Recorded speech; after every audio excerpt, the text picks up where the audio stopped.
contre, baisse, on va pas te voir là. Moi, je suis remonté. Il est un chef, c'était moi le chef, rappelle-toi à l'époque.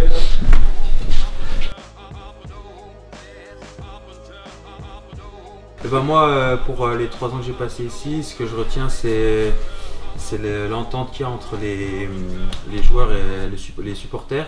Il y a vraiment une grosse équipe de supporters qui nous ont suivis un peu partout et je retiens que la ville vraiment vit avec le club, quoi. Je le rejoins un petit peu là-dessus, c'est vraiment jouer pour aussi le maillot, la couleur violet et puis la Purple Army comme ils disent. Donc ouais, je le rejoins là-dessus, quoi.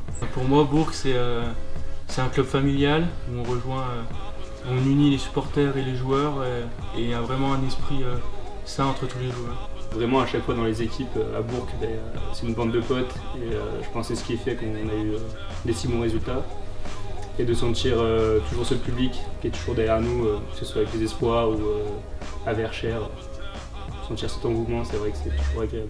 Comme les autres, hein, la famille Violette et tout, les copains, on a passé une super année et tout avec les supporters qui nous ont supportés jusqu'au bout et l'entente avec tous les joueurs. L'avant-dernier match de play-off et on va jouer au Aubenas et on y va un peu la fleur au fusil et on en prend 30, on se fait vraiment ouvrir et là en revenant au vestiaire on était tous décomposés parce qu'on s'était donné un peu les objectifs d'être invaincu, d'attaquer de bonne phase finale. Moi je me souviens, c'était donc ça on prend une brasse. Et il nous dit, non, c'est après, la semaine d'après, je crois qu'on se dit, bah là on perd plus un match, on va jusqu'au bout et on se fait parer en mode. Enfin, des comptes de 13 matchs et tous les matchs on gagnait, après 12, après 11, 10, 9, jusqu'à la finale. On était vraiment sur un nuage et ça nous a vraiment fait redescendre. Greg nous avait vraiment. Je crois que c'est la plus grosse brasse qu'on ait pris. On avait vraiment pris une grosse brasse et il y avait des paroles bien fortes, je pense que ça avait bien resserré. Après ça, on n'a plus jamais perdu, quoi. Avant la demi-finale, on a un discours mythique de Petit Chat, donc Antoine Collin, qui commence à nous faire un discours et je crois qu'il sait qu'il nous met une tarte. Du coup, il a son casque à moitié sur la gueule, on voit plus son visage et tout excité. Ça nous a permis de souffler un petit peu avant le coup d'envoi, on était tous un peu tendus. Puis après le feu, quoi. C'est l'arrivée au stade en vrai, non? Ils avaient fait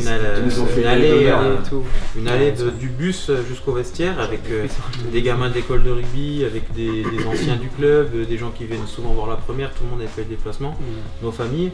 Et c'est vrai que c'était pour nous, petits joueurs d'espoir, vivre ça c'était vraiment impressionnant, quoi. On marque très rapidement, on arrive je crois on marque 2 essais dès le début du match. Et après, on gère un petit peu, on a géré un petit peu jusqu'à la fin, ils ont essayé de revenir, mais on sentait que rien qu'avec l'esprit d'équipe, tout ça, défensivement, on était au-dessus. On n'a pas été inquiété défensivement en fait. En fait, la finale, on a tellement marché sur l'eau après que. On était tellement dans l'euphorie de cette demi-finale où on avait gagné. La finale, franchement, la finale, il pouvait rien nous arriver. Dès le début, on pouvait mettre n'importe quelle équipe, je pense, en face de nous. Là. Je pense que sur la photo, on voit, il y a beaucoup d'émotions. Beaucoup d'émotions, tu lâches tout d'une saison qui a duré peut-être, je sais pas combien de temps. Il y avait énormément de fatigue aussi. Fatigué, ouais, tu lâches tout en fait. Quand tout le monde rentre sur le stade à la fin du match, là, ça aussi c'est magique. C'est vraiment là du coup, lié final, tu vois une meute qui arrive sur toi. Je crois que ça c'est le ce qui te donne le plus de fruits. Ce qui était drôle, c'était après dans le vestiaire. Oui. Le bouclier. Ah, le bouclier, tout ça, c'est vrai que. Je pense qu'il y a des clubs qui ont fait nimp avec les boucliers. Je pense qu'on est vraiment dans ceux qui ont fait vraiment de la merde parce que. Il était éclaté. Moi je me rappelle sortir du vestiaire, j'avais déjà plus qu'un petit bout. Je me rappelle avoir vu Paul Ravier qui faisait du surf, on avait rempli le vestiaire d'eau et Paul Ravier qui sautait sur le bouclier comme ça en faisant du surf et c'est vrai que c'était marrant.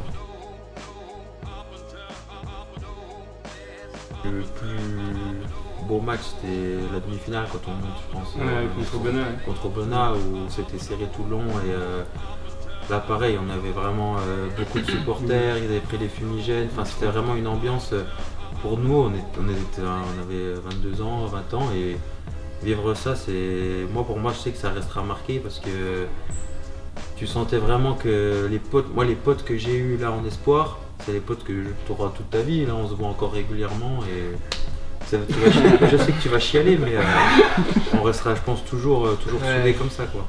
Puis après, tu sais, indirectement, ton cerveau il est conditionné en mode, tu sais, quand tu vois le monde pour toi qui vient se déplacer, tu te dis en fait c'est unique, quoi. Et c'est vrai qu'au final, tu le fais pas de nombreuses fois. Je fais pas. Champion de France. Qu'est-ce que t'en penses, Alexandre, toi, cette finale? Non, moi, mon plus beau souvenir, ça restera quand même la soirée chez Greg Garnier. Ouais, belle soirée. Ouais.